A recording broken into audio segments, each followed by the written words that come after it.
Attention, cette vidéo est potentiellement dégueulasse. Nous recommandons aux mineurs de ne pas la regarder. Merci. Voici Eros. Vous le connaissez déjà sous le nom de Cupidon. C'est le fils d'Arès et d'Aphrodite. C'est le dieu de l'amour, il est considéré comme un des dieux créateurs et comme un des éléments primordiaux de ce qu'est le monde comme on le connaît aujourd'hui. Lock and love. Oh, you touch my tra-la-la. My ding-ding-dong.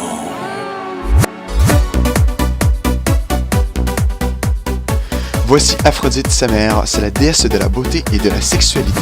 Elle est la fille de Zeus et de Dione.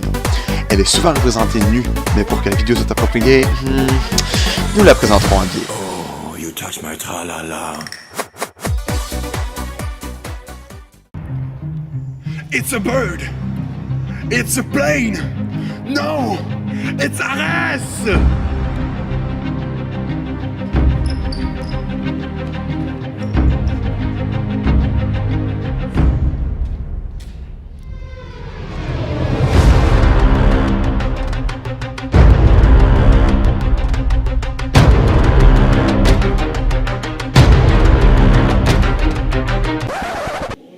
Je suis Arès, dieu de la guerre et de la destruction.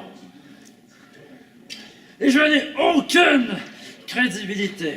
Ah oui, lui en passant, c'est son père.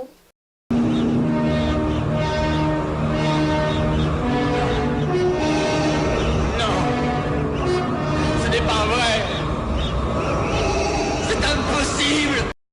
Bref, ce jour-là, je marchais dans la rue comme tous les autres jours. Le problème, c'est qu'il y avait cette fille-là. Ouais, vraiment, ouais.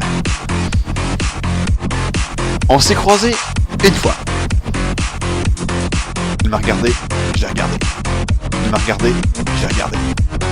Malheureusement, un mur m'a bloqué la route. J'ai foncé dans le mur, une fois, deux fois. Bref, c'est ainsi qu'Eros tomba amoureux de Psyché.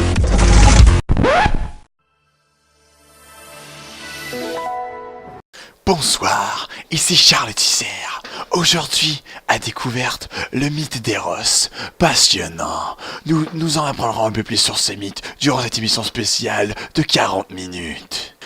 Comme nous venons juste de le voir, Eros est tombé amoureux de Psyché. Il est important de savoir que Psyché représente la personnification de l'âme, et elle est souvent représentée avec des ailes de papillon. De plus, cette femme était si belle que tous les habitants l'admiraient. Mais nul n'avait le courage de la demander en mariage, car Aphrodite, déesse de la beauté, ressentait de la jalousie envers elle.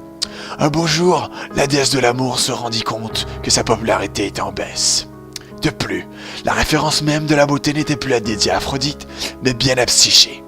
Furieuse, elle appela son fils Eros et lui fit demander de la rendre amoureuse de l'homme mortel le plus laid. Alors qu'il bandit son arc, qu'il prit ses flèches, le dieu de l'amour se blessa avec l'une d'entre elles. Et lorsqu'il la lança, il tomba instantanément amoureux de Psyché, dans une tristesse abondante, car nul homme n'osait l'épouser. Un jour, un oracle alla voir le père de Psyché pour lui annoncer que celle-ci devrait être laissée abandonnée sur un rocher pour être livrée au monstre. Cependant, un coup de vent l'emporta en bas de la montagne, d'où elle découvrit un magnifique jardin et un palais fait d'or et d'autres pierres précieuses. Psyché, curieuse, entra dans le palais, d'où elle se fit servir par les serviteurs invisibles dont elle n'entendait que les voix. Alors, elle apprendit que le palais était le sien et celui de son mari. Le soir venu, son mari la rejoignit dans le lit et lui vola sa virginité. À chaque jour, son mari la rejoignait, mais jamais elle ne voyait son visage. Mais cela ne la rendait pas moins heureuse. Alors que les deux sœurs aînées de Psyché apprirent la disparition de leur sœur, elles décidèrent d'aller au rocher afin de pleurer la disparition de leur sœur. Psyché, ayant pris la vie de ses sœurs par son mari, eut le droit de les faire venir à son palais avec l'aide de Zéphyr. Il en est la personnification du vent de l'ouest, violent et pluvieux.